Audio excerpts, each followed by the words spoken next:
नमस्कार। मैं अब आपको भारतीय समाज शास्त्रीय दृष्टिकोण पाठ्य परिदृश्य के अंतर्गत भारतीय समाज को दो प्रमुख आधारों पर संगठित किया गया है, जिनमें से प्रथम दार्शनिक आधार है तथा द्वितीय संगठनात्मक आधार है। अब मैं आपको संगठनात्मक आधार की मौलिक विशेषताएं बताने जा रही हूँ। भारतीय समाज के संगठनात्मक आधारों के नाम से जाना जाता है। ये आधार इस प्रकार हैं। वर्ण व्यवस्था। वर्ण व्यवस्था भारतीय सामाजिक संगठन की आधारशिला के रूप में है। यह आर्थिक आधार के बजाय व्यक्ति के गुण तथा स्वभाव के आधार पर समाज को 4 वर्णों में विभाजित किया गया है: ब्राह्मण, क्षत्रिय, वैश्य एवं शूद्र। प्रत्येक वर्ण के अधिकार, दायित्व और व्यवसाय एक दूसरे से भिन्न थे। प्रत्येक व्यक्ति के लिए यह आवश्यक था कि वह अपने वर्ण धर्म के अनुसार कर्तव्यों का पालन करे।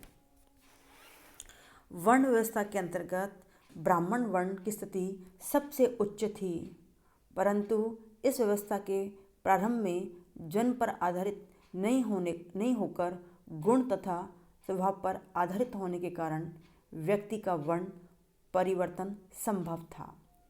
व्यक्ति अपने व्यवहार से किसी उच्च या निम्न वर्ण का सदस्य हो सकता था। ऐसे उदाहरण भी पाए जाते हैं जहां लोगों ने अपने गुण तथा स्वभाव को बदलकर एक वर्ण से दूसरे वर्ण की सदस्यता प्राप्त कर ली। यद्यपि वर्ण व्यवस्था में मुक्त प्रणाली की कुछ विशेषताएं अवश्य पाई जाती हैं, परंतु व्यवहार रूप में वर्ण परिवर्तन उतना आसान नहीं था जितना साधारणतः समझा जाता है। समाज में विभिन्न कार्यों की समुचित व्यवस्था की दृष्टि से वर्ण व्यवस्था का भारतीय समाज के आधार के रूप में विशेष महत्व था। दूसरा है आश्रम व्यवस्था। वर्ण व्यवस्था का उद्देश्य समाज के जीवन को और आश्रम व्यवस्था का उद्देश्य व्यक्ति के जीवन को संतुलित एवं संगठित बनाने रखना था। आश्रम व्यवस्था के अंतर्गत के माध्यम से व्यक्ति के जीवन में भोग त्याग दोनों के महत्व को स्वीकार किया गया है। इस व्यवस्था के अंतर्गत व्यक्ति की आयु को 100 वर्ष मानकर उसे 25-25 वर्ष के 4 भागों में विभाजित किया गया है, जिनमें से प्रत्येक को एक आश्रम कहा गया है। यह आश्रम 4 हैं: ब्रह्मचर्य आश्रम, गृहस्थ आश्रम, वानप्रस्थ आश्रम तथा संन्यास आश्रम। अपनी आयु के प्रथम 25 वर्ष ब्रह्मचर्य आश्रम में बिताकर व्यक्ति अपने व्यक्तित्व का विकास करता था, अपने आप में सद्गुणों को विकसित करता था, शारीरिक, मानसिक और बौद्धिक दृष्टि से अपने को सबल बनाता था। फिर वह विवाह संस्कार के द्वारा गृहस्थ आश्रम में प्रवेश करता था।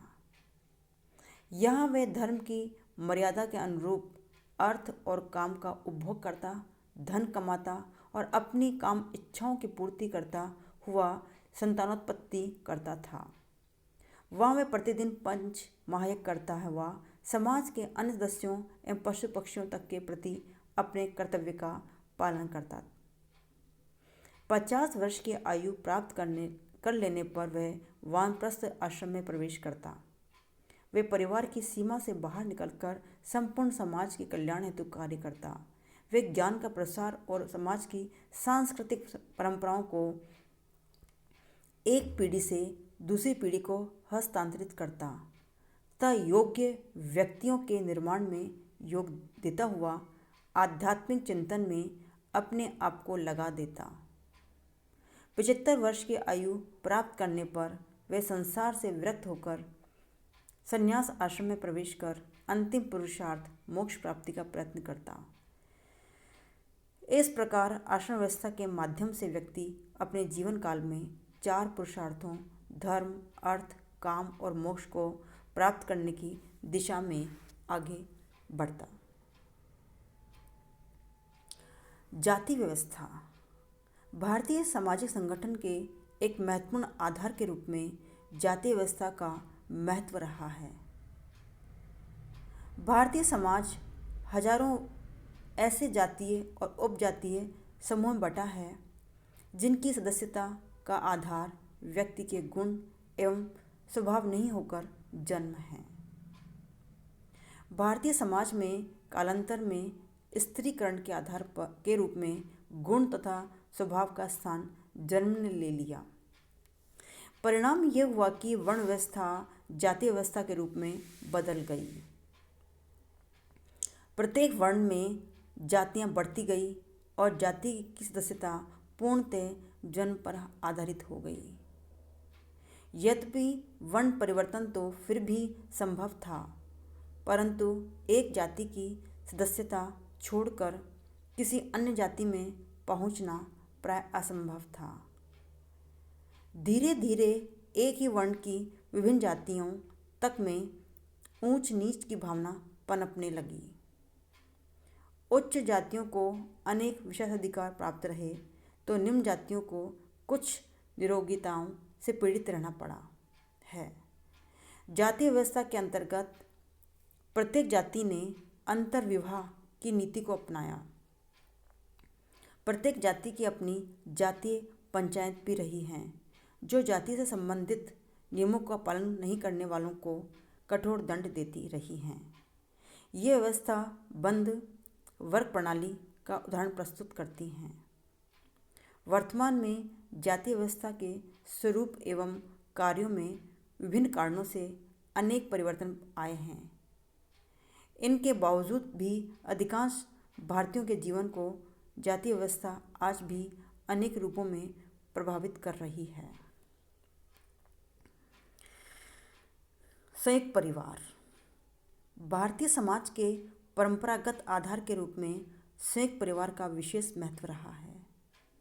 मैक्स मूलर ने संयुक्त परिवार को भारत की आदि परंपरा माना है, जो सदियों से भारतीयों को सामाजिक विरासत के रूप में प्राप्त होती रही है।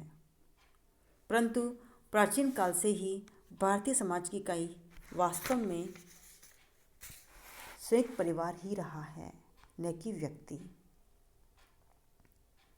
संयुक्त परिवार भारतीय संस्कृति के आदर्श तत्वों और समूह कल्याण के सुंदर आदर्श को प्रस्तुत करता है।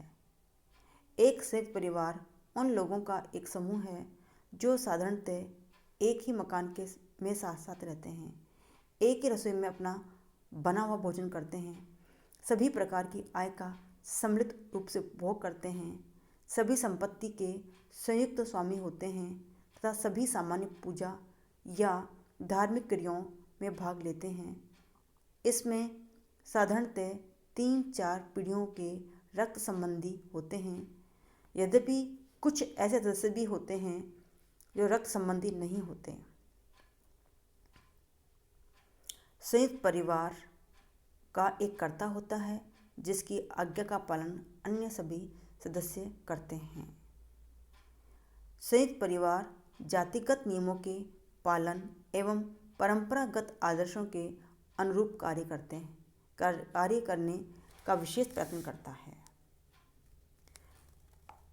भारतीय समाज के कुछ ऐसे परंपरागत आधार रहे हैं जिन्होंने समाज में समन्वयकारी प्रवृत्तियों के विकास में योग दिया। इन आधारों ने व्यक्ति की उन्नति के साथ साथ समाज के विकास में भी सहायता पहुंचाई। भारतीय समाज व्यवस्था से संबंधित उपरोक्त विचलन ने व्यक्ति को समन्वित जीवन व्यतीत करने हेतु प्रोत्साहित किया। उसे ये सोचने और समझने में सहायता प्रदान की कि वह केवल स्वयं के लिए ही नहीं जीता, उसका एकमात्र उद्देश्य रोटी, कपड़ा और मकान ही नहीं है। वह ये जानता है कि इस जीवन में आगे भी कुछ है। वह आत्मा की अमरता, कर्मवाद, पुनर्जन्म के सिद्धांत में विश्वास करता है। पंच महायज्ञों की धारणा पर जोर देता है तथा पुरुषार्थ के सिद्धांत के अनुरूप लक्ष्यों की प्राप्ति का प्रयत्न करता है।